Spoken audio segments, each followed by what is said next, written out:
Hello everyone, this is Ange. This is a continuation of my personal top 100 visual novel character list that's as spoiler-free as possible. In this video, I'll be covering numbers 70 through 61. Let's get right into it. Number 70 is Koharu Kurama from Senren Banka. She's a cousin of the main protagonist and has lived in Hori her whole life. For whatever reason, Ubisoft has this love of humor where many characters love to accuse the main character of being a pervert very often. It extremely gets on my nerves, and basically brings down otherwise likable characters a lot. Koharu miraculously is one of the few who almost never does it, and is actually very dedicated towards the protagonist the whole time. It's unfortunate her route is both really short and incest focused, since she was a very fun and comfy character otherwise. Number 69 is the Prime Minister from Maji de Watashi ni Koi Shinasai. He doesn't appear in many routes, but the scenes he does show up in are really cool and badass. His most stick-out role is definitely in Yukie's route, where he was a pretty competent sniper and mentor figure of the group. Number 68 is Shuji Hoshina from Sabbat of the Witch. He is the protagonist and has lived most of his life with a very unfortunate mental issue. I'm not gonna lie, when I started this visual novel, I thought he was gonna be the most obnoxious people-pleasing simps ever.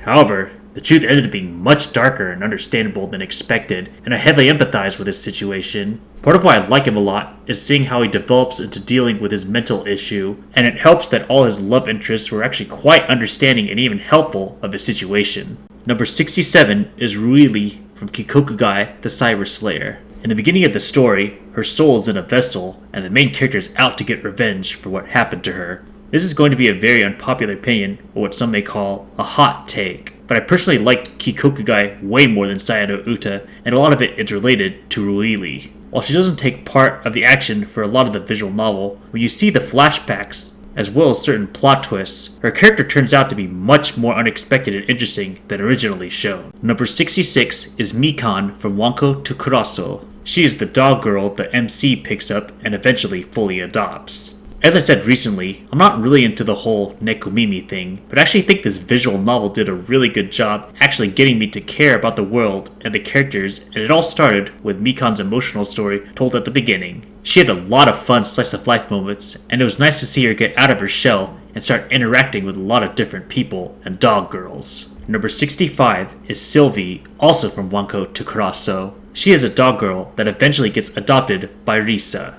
Similar to Mikan, I liked Wanko to Kurasou because she had a really heartwarming story of how she got adopted as well as her adapting to society. I put her slightly ahead of Mikan because I liked her story a little bit more than Mikan's. Number 64 is Rousenin from Princess Evangile. She is the one who gets the main character to join the all-girls school and is the biggest advocate for reform into turning to school co-ed. I thought of all the original main heroines, she was definitely the most likable. She just has a personality I like. Nice and friendly, but still confident and charismatic. Number 63 is Kazuma Takanashi from Making Lovers. He is the main protagonist and quite fond of eroges and especially agehaus. Kazuma is pretty similar to Kyosuke from Furukawa as a protagonist. He's weird, blunt, and has perverted humor, but has the penchant of being an adult age, so he's a bit more mature. I think it does a good job of combining the silly Smee humor while still doing his best to be a good romantic partner.